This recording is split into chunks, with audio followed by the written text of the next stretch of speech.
Friends, आज हम शुरू करेंगे इंजरीज अराउंड द हिप।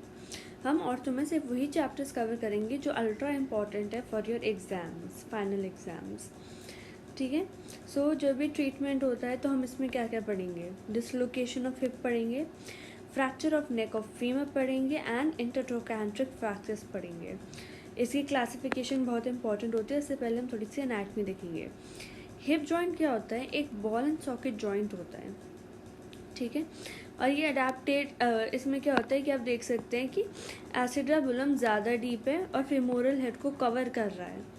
ठीक है। हमारा जो शोल्डर जॉइंट है वो भी एक ball and socket variety joint है, पर उसमें ज़्यादा स्टेबिलिटी है in comparison to your hip joint. ठीक है। Capsular ligament extra stability provide करते हैं। Acetabulum faces 30 degree outwards and anteriorly. और नॉर्मल फीमर शाफ्ट एंगल कितना होता है हमारा? 125 डिग्री। ठीक है। और आगे की तरफ ये एंटीवर्टेड होता है, मतलब 15 डिग्री। ठीक है। Neck is made up of spongy bone, trabeculated होती है along the lines of stress. ठीक है। The most important of these is medial longitudinal trabecular stream. ठीक है। आप ये देख सकते हैं। ठीक है। मीडियल लॉन्गिट्यूडनल ट्रेबिकुलर स्टीम, जो ये ऐसे दिखा रखी है। ठीक है। ये क्या होते हैं? These run from lesser trochanter along the medial cortex of the neck to the posterior quadrant of the head। तो कहाँ से कहाँ रन करते हैं ये हमारी लेसर ट्रोकैंटर, और लेसर ट्रोकैंटर से ये रन करते हैं along the medial cortex of the neck to the posterior quadrant of the head। तो ऐसे जो ये दिखा रखा है, ये होते हमारे medial trabecular steam. A vertical plate of bone spring from the compact medial wall of the shaft and extends to the bony bones calcar femoral। ये कॉम्पैक्ट बोन होती है, शाफ्ट के पास होती है। ठीक है। ब्लड सप्लाई इंपॉर्टेंट है क्योंकि हमने पढ़ा है कि इसमें एवास्कुलर नेक्रोसिस हो जाता है नेक का। तो ब्लड सप्लाई में क्या होता है? मेडुलरी वेसल्स होती है नेक में, रेटिकुलर वेसल्स होती है जो lateral side of the head आती हैं, एंड फोवियल वेसल्स होती है जो थ्रू लिगामेंटम टीरीज आती हैं। जो फर्स्ट और सेकेंड है, अगर वो कट हो जाए तो एवास्कुलर नेक्रोसिस हो सकता है हेड का। This is important. The reticular vessels और medullary vessels are very important. ठीक है। अगर यहाँ पे फ्रैक्चर होता है तो abduction mechanism of the hip, abductor mechanism of a hip, जब पर्सन एक साइड ऑफ द लेग पे स्टैंड करता है, फॉर एग्जांपल ये एक इंसान है, इसने क्या किया कि ये एक टांग पे खड़ा हो गया। ठीक है। तो क्या होगा? जो पेल्विस होगी, ठीक है, वो टिल्ट कर जाएगी अदर साइड पे, वो नीचे की तरफ गिरने लगेगी। ठीक है। सो इप्सिलैटरल हिप क्या करेगा? उस पेल्विस को गिरने से बचाने के लिए फल्क्रम की तरह एक्ट करेगा। ठीक है। देख सकते हैं आप, जैसे फल्क्रम बना रखा है, we have this gluteus medius. ठीक है। तो abductor of the hip on the same side, जहाँ पे उसने पैर ज़मीन पर है, वो काउंटर देगा। ठीक है। इसको अबडक्टर मैकेनिज्म कहते हैं। इससे पेल्विस स्टेबल रहता है। ठीक है। तो इसमें क्या है? अबडक्टर लीवर आर्म होता है और हम इसमें देख सकते हैं क्या हो रहा है इन्वॉल्व। हमारा हिप जॉइंट इन्वॉल्व हो रहा है, नेक ऑफ फीमर इन्वॉल्व हो रही है, एंड अबडक्टर मसल में ग्लूटियस मीडियस इन्वॉल्व हो रही है। ठीक है। This is very important. अभी हम ट्रेंडलबर्ग साइन पढ़ेंगे तो उसमें भी यही होता है। अब हम आते हैं डिसलोकेशन ऑफ हिप में। तो एंटीरियर डिसलोकेशन सबसे कॉमन किस में होता है? शोल्डर में। पर पोस्टीरियर डिसलोकेशन सबसे कॉमन होता है हिप में। एंटीरियर डिसलोकेशन या फिर सेंट्रल फ्रैक्चर डिसलोकेशन हो सकता है।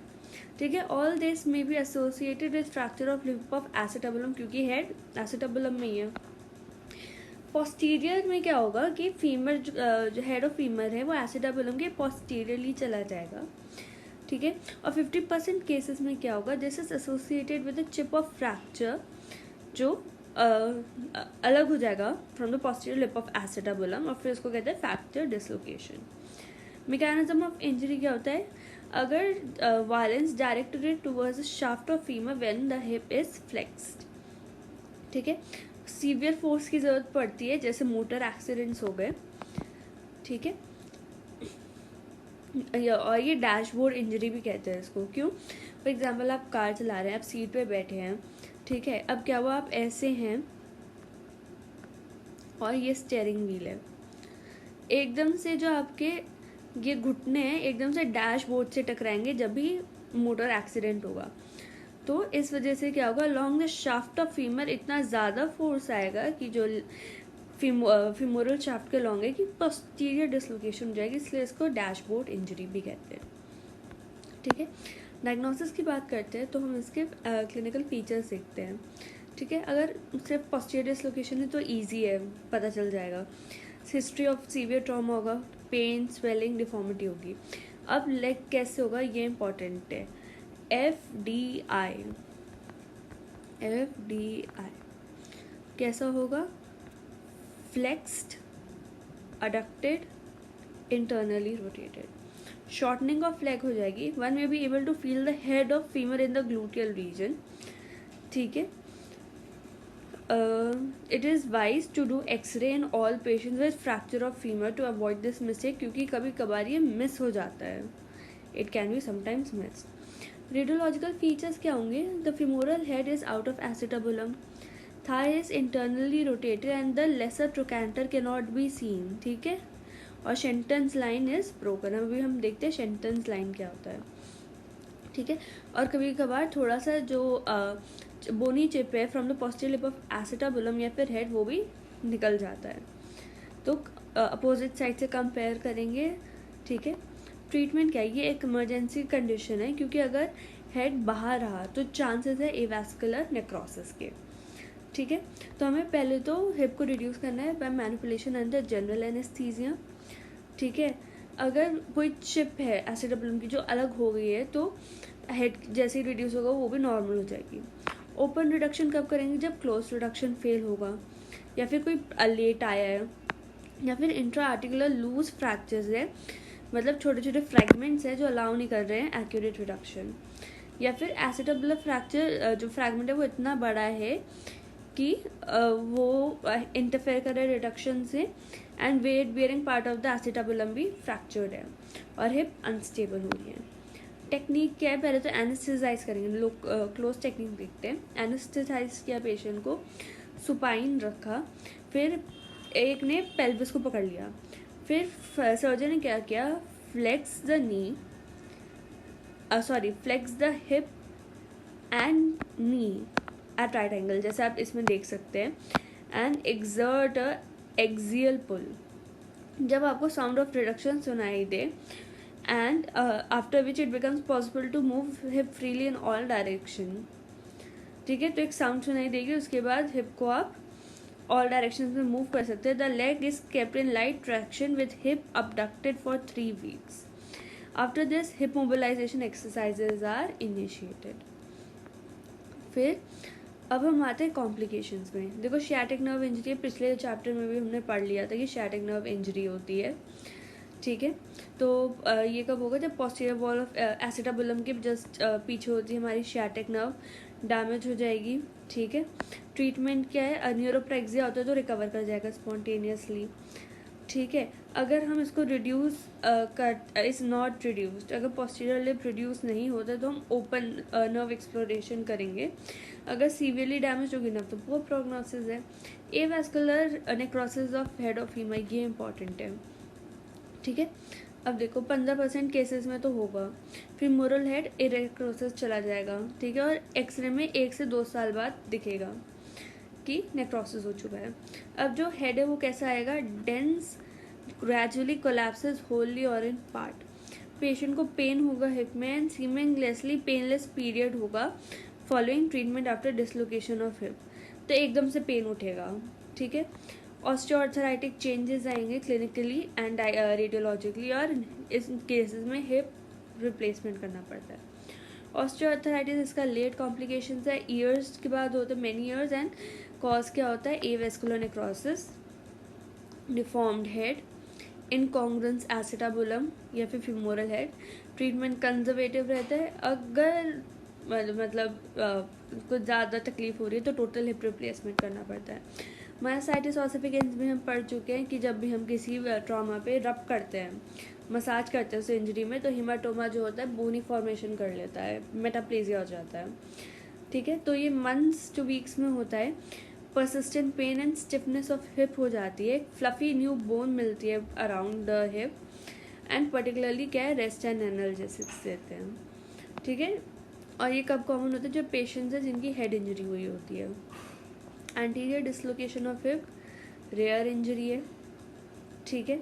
इसमें लेंथनिंग हो जाती है, और हेड कहाँ पैल्पेबल होता है, ग्रॉइन में। अब हमने ऊपर पढ़ा था API सॉरी FDI, इसमें क्या होगा, कहाँ गया, अबडक्शन होगा, वहाँ पे अडक्शन हो रहा था, वहाँ पे इंटरनल रोटेशन हो रहा था, यहाँ पे एक्सटर्नल रोटेशन रहेगा, ठीक है। और ठीक है, बाकी सारी कॉम्प्लिकेशन सेम है।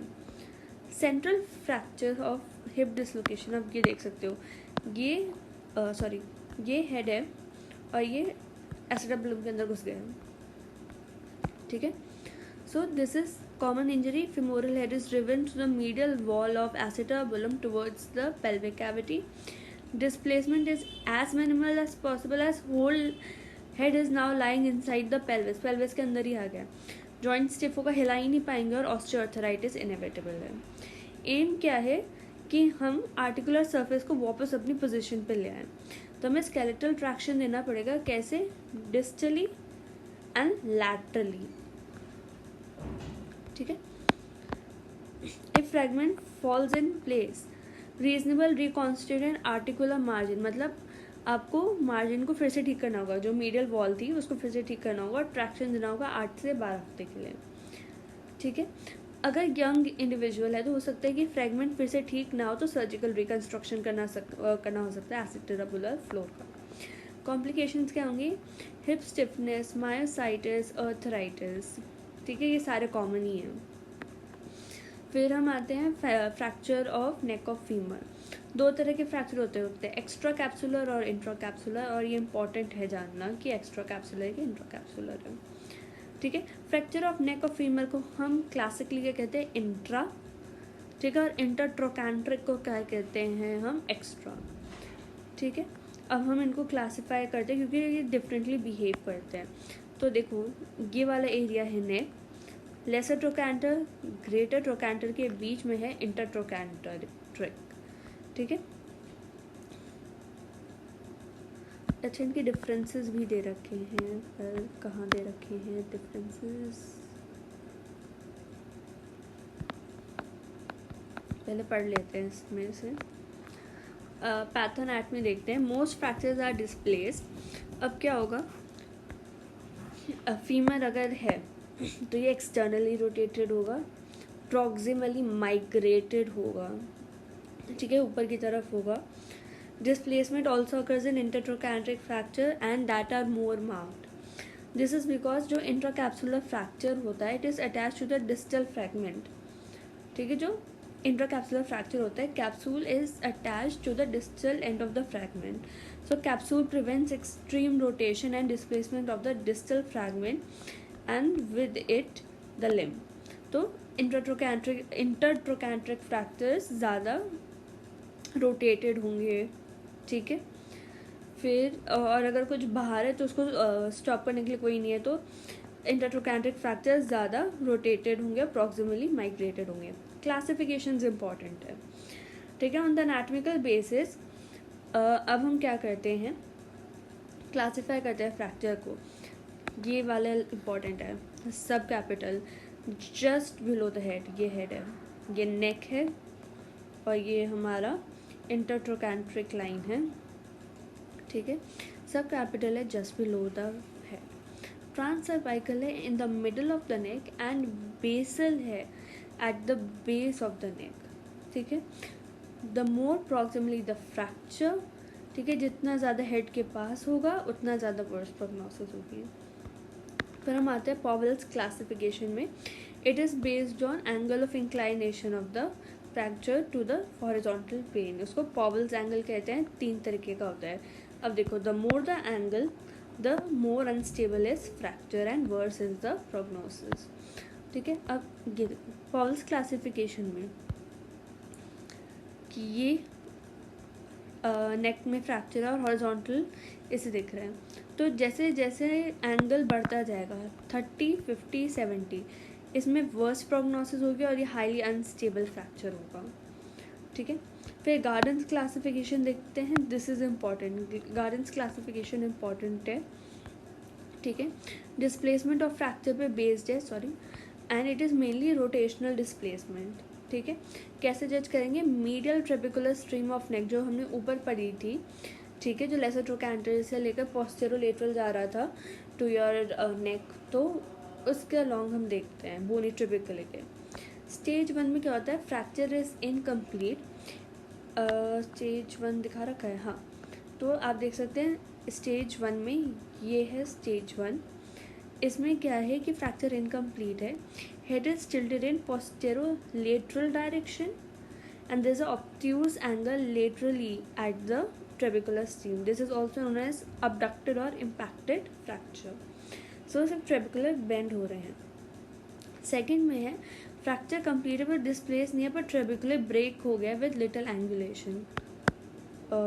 हाँ, तो इसमें देख सकते हैं एंगुलेशन उतना नहीं है जितना इसमें था।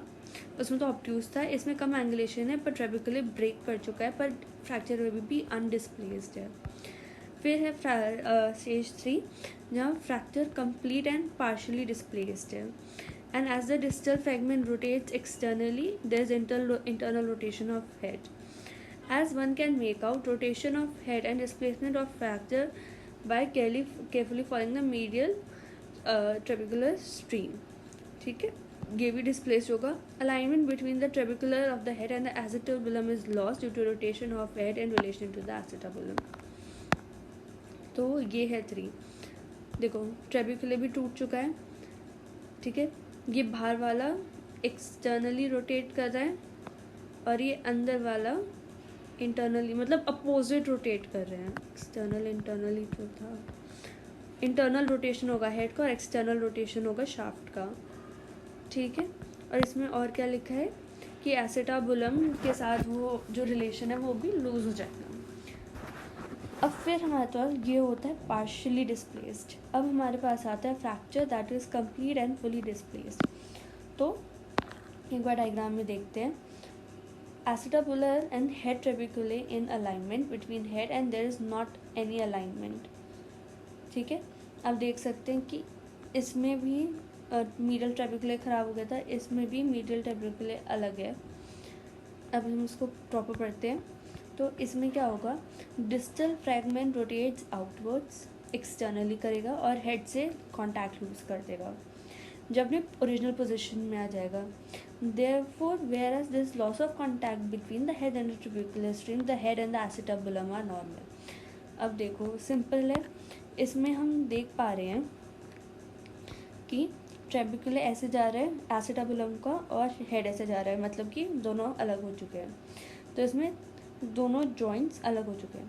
पर फोर्थ वाले में एसिटाबुलम और ये सेम डायरेक्शन में है, तो ये अभी भी अलाइंड है, पर नेक और हेड अलग हो चुके हैं। और इसमें सिर्फ शाफ्ट रोटेटेड है, जो नेक है वो रोटेट, जो हेड है, सॉरी, नेक रोटेटेड है और जो हेड है वो रोटेटेड नहीं है। So this is your Gardner's classification. ठीक है, तो इसके लिए हमें एक्सरे की ज़रूरत पड़ती है, वरना हम डिसाइड नहीं कर पाते इसको। ठीक है, मैकेनिज्म की बात करते हैं। तो ट्रिपल फॉल में भी हो सकता है एल्डरली पेशेंट्स में ड्यू टू ऑस्टियोपोरोसिस। ठीक है, अगर यंग में हो रहा है तो बहुत ही सीवियर इंजरी होनी चाहिए और बहुत ही अनकॉमन होता है चिल्ड्रन में ये फ्रैक्चर। फिर हम आते हैं क्लिनिकल फीचर्स। अब अगर इम्पैक्टेड फ्रैक्चर है तो वो चल सकता है, पर उसकी कंप्लेंट क्या होगी? Little pain in the groin. Elderly होंगे तो उनको डिपार्टमेंट में लाएंगे तो उसमें क्या होगा? Complain of pain in the groin and inability to move his limb or bear weight on the limb following trivial injury. Pain little होगा और swelling